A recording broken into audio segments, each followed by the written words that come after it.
Hi guys, welcome back to my channel. আবার একটা নতুন ভিডিও নিয়ে চলে আসলাম। আজকের আমি বানাবো পালং শাক দিয়ে বড়ি।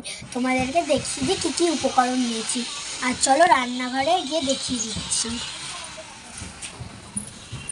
এখানে আমি নিয়েছি আলু, হলুদ গুঁড়ো, পাঁচফোড়ন, জিরের গুঁড়ো, নুন, বড়ি, কাঁচা লঙ্কা।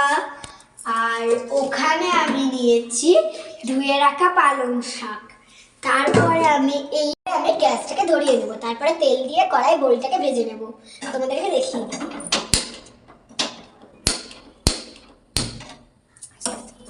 হালকা আজ আমি দিয়ে দিচ্ছি এখন গ্যাসটা। আর কড়াই এখন আমি তেল দিয়ে দিচ্ছি। এখানে আমি সরষের তেল ইউজ করছি।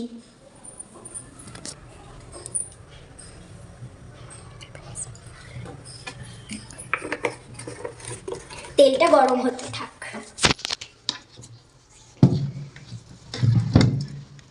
তেল আমার গরম হয়ে গেছে। এবারে আমি বড়িগুলোকে হালকা আঁচে 1 মিনিট ভেজে নেব, লালচে লালচে করে।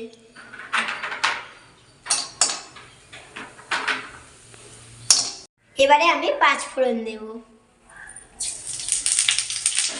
এবারে আমি আলু দিচ্ছি।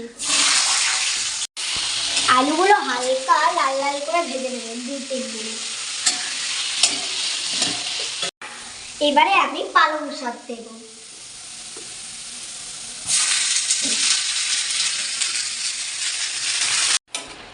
আমার পালং শাকগুলো দেওয়া হয়ে গেছে। এবারে আমি দেব কাঁচা লঙ্কা, হলুদ গুঁড়ো, জিরের গুঁড়ো, নুন। আমি আমার পরিমাণ মতন দিচ্ছি, তোমরা তোমাদের পরিমাণের মতন দেবে। প্রথমে দিয়ে দিচ্ছি কাঁচা লঙ্কা, তারপরে দিয়ে দিচ্ছি হলুদ গুঁড়ো, এরপরে আমি দিয়ে দিচ্ছি জিরের গুঁড়ো,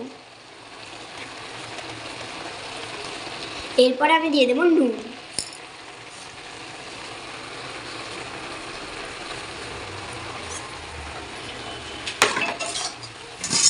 এবারে আমি ঢেকে দেব। ততক্ষণ সিদ্ধ হোক এই পালং শাকটা। আমার পালং শাকগুলি সেদ্ধ হয়ে এসেছে। এবারে আমি বড়িগুলিকে দিয়ে দেব।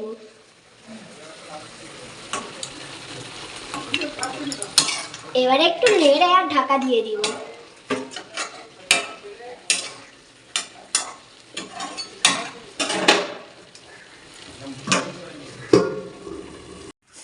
আমার পালং শাক দিয়ে বড়ি তৈরি।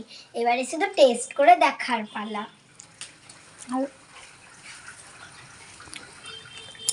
দারুণ। আর এই পালং শাকে তোমরা আলু নাও ব্যবহার করতে পারো। আমি আলুটা ব্যবহার করেছি, তোমরা নাও করতে পারো। আর এই খাবারটা দুপুরের খাবারের সাথে খুবই যাবে ভালো। আর আমার ভিডিও যদি তোমাদের ভালো লেগে থাকে তাহলে লাইক, কমেন্ট, শেয়ার করে জানাবেন। আর নেক্সট ভিডিওতে দেখা হচ্ছে। টাটা।